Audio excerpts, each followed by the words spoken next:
Happy Sabbath.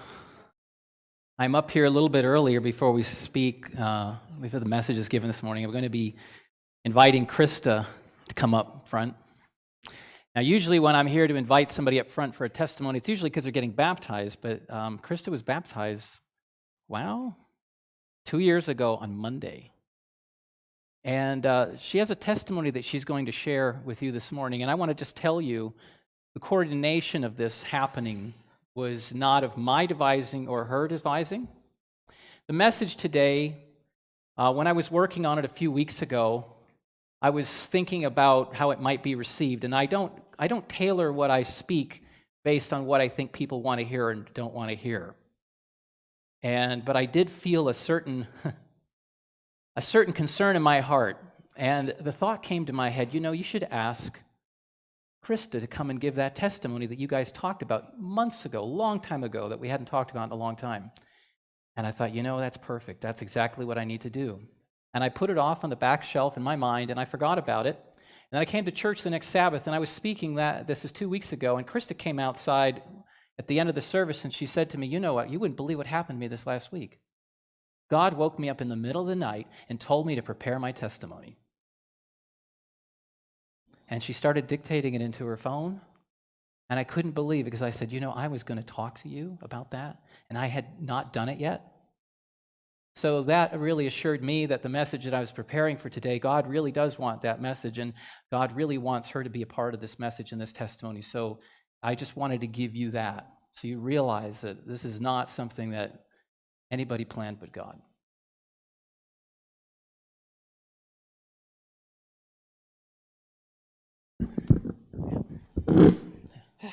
I'm a bit emotional. This is a tough one.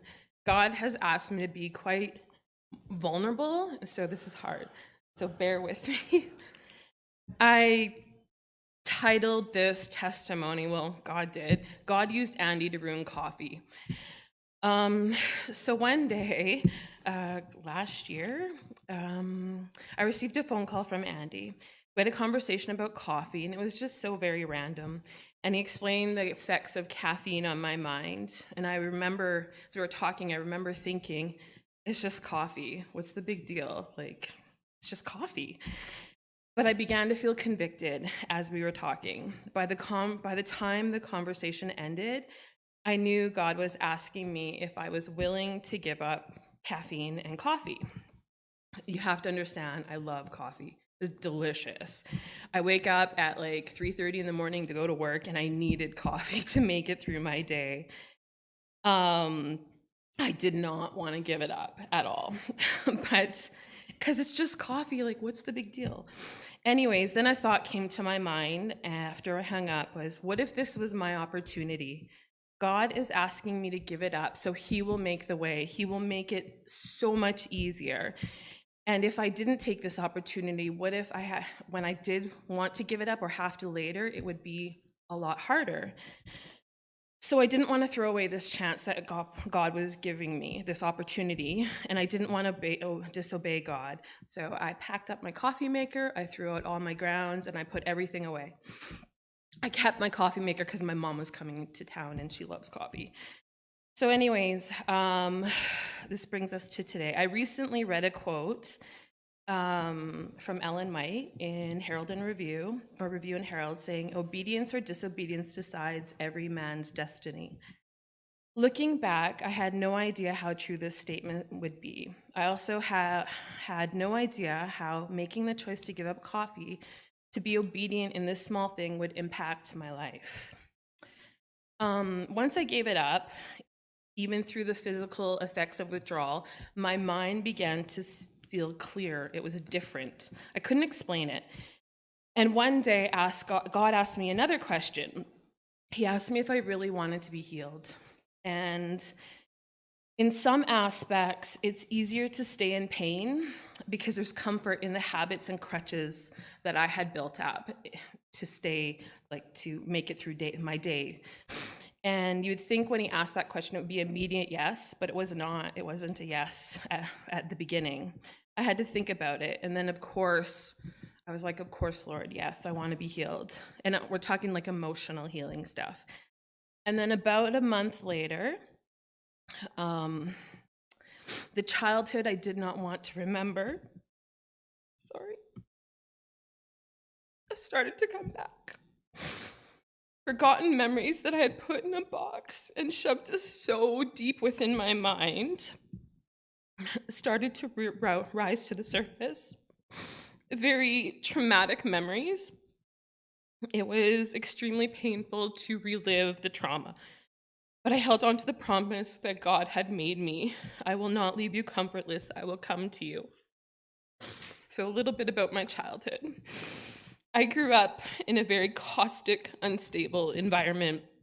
My dad was an alcoholic, a very wounded man, so he wounded his family. The enemy used him to destroy my sense of value and worth, to destroy my view on God. My dad did not know that there is life in the tongue, death in the tongue. And when I was a child, after a particularly painful night of cruel teasing, I was leaving to my room and was told, "What's the matter? You can't take a joke?" Because everything was a joke. And I got to my room and just cried, believing that I was alone in this world. Nobody loved me or cared for me. My dad would call me names that should not be said to children. This is hard. I remember trying to cuddle with him, like being a small child, like Jackson's age, and either being hit or spit on. The feeling of being alone and of love stayed with me until adulthood, evolving into a major depression and anxiety, so much so that at 16 I tried to kill myself. I took a lot of pills and should have died, but God saved me that night, even before I knew him. As these memories started to come to the surface, it was very hard to deal with. I had to work through all the repressed anger, the hurt and deep sadness. I thank God for the spirit of prophecy, because those writings brought me so much comfort from the trauma I was reliving.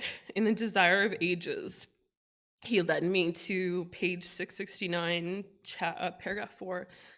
At all times, in all places, in all sorrows, and in all afflictions, when the outlook seems dark and the future perplexing, and we feel helpless and alone, the Comforter will be sent in.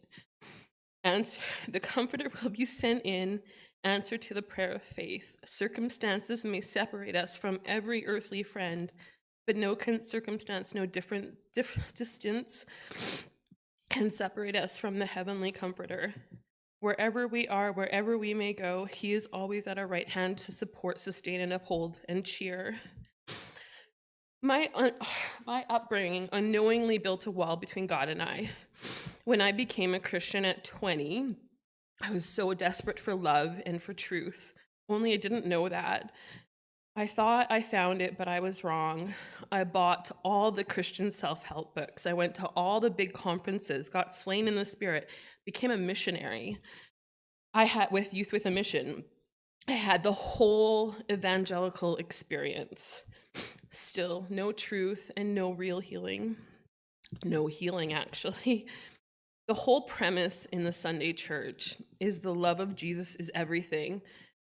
I sat through so many feel-good sermons that maybe had a few scriptures sprinkled into it, but they were just fluff. They were nothing. Let me warn you, and this comes from like very deep in my heart, it's a trap. The Sunday church is all a trap. It is a wide road that leads to nowhere. Those sermons were made to make you feel good, to pacify you so you don't question why there's no actual truth in the sermon. There was no truth in any of it.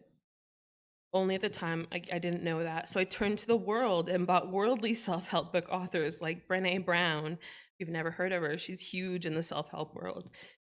She basically teaches the divine self, which is a mix of New Age ideology and Eastern mysticism. She teaches that true belonging is the spiritual practice of believing in and belonging to yourself so deeply that you can share your most authentic self with the world.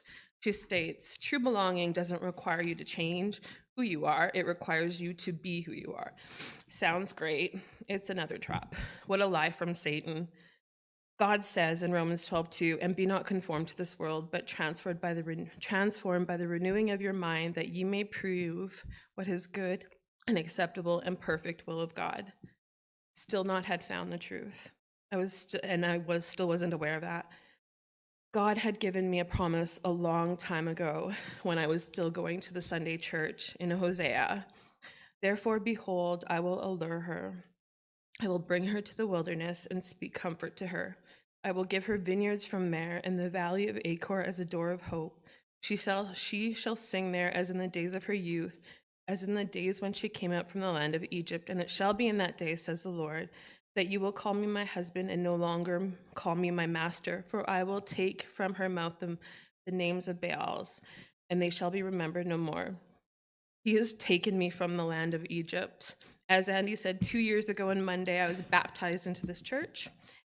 And a year and a bit ago, God asked me to give up coffee. And because of my choice, God unlocked my childhood. He has been taking the names of the Baals out of my mouth. He is destroying the walls of lies that have been built between us. Lies like God doesn't love me, that if you get close, he'll be exactly like your dad.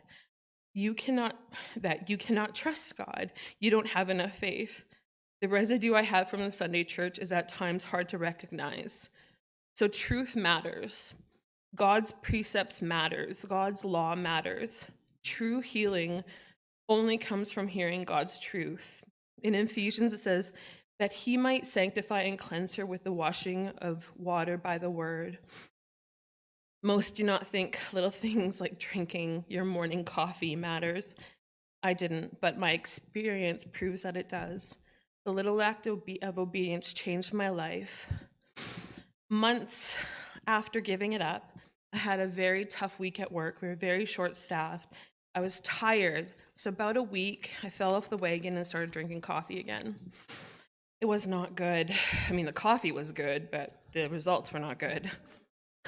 I unknowingly opened a door to the enemy. I started to feel the full weight of pain of my childhood. There was this deep sadness that was sucking all my hope. I couldn't even pray. There was a voice in my head telling me to kill myself every second of the day. It was relentless. There was no relief. I couldn't pray or call out to God to ask for help. So I texted Andy for help, and I was at work, and he thought it was a spiritual attack. So I asked him if the caffeine had opened a door, if my disobedience had opened a door, and it did.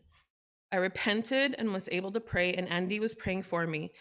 And within moments, it all lifted. Yeah, it was a very hard lesson to learn. But after that, I knew the consequences of my disobedience, and I did not want to go through that again. I'm still walking this healing out. Every step of the way, God has been there, and he has led me to healing truths in his words. In Jeremiah, it says, "For I know the thoughts I think towards you, says the Lord, thoughts of peace and not of evil, to give you a future and a hope." Or one of my probably favorite pieces by Ellen White in Letters and Manuscripts, Volume 5, "Look away from your wretchedness to the perfection of Christ. We cannot manufacture righteousness for ourselves. Christ has in his hands the pure robes of righteousness, and he will put it on us. He will speak sweet words of forgiveness and promises. And he presents to the thirsty soul fountains of living waters, whereby we may be refreshed. He bids us to come unto him with all our burdens and our griefs, and he says we shall find rest. We must therefore believe, if we come to him, that he speaks pardon, and we must show our faith by resting in his love. He has not left any stone unturned in my healing. He has unpacked my whole childhood. And he met me where I was and began to build a foundation of trust. As a little side note, despite my childhood, God did restore my relationship with my dad. As an adult, my dad passed like a year and a half ago now. God gave me the honor to lead him to the Lord, and we were able to get close. I am so thankful for the times we had fishing and picking wild mushrooms and talking about things of God.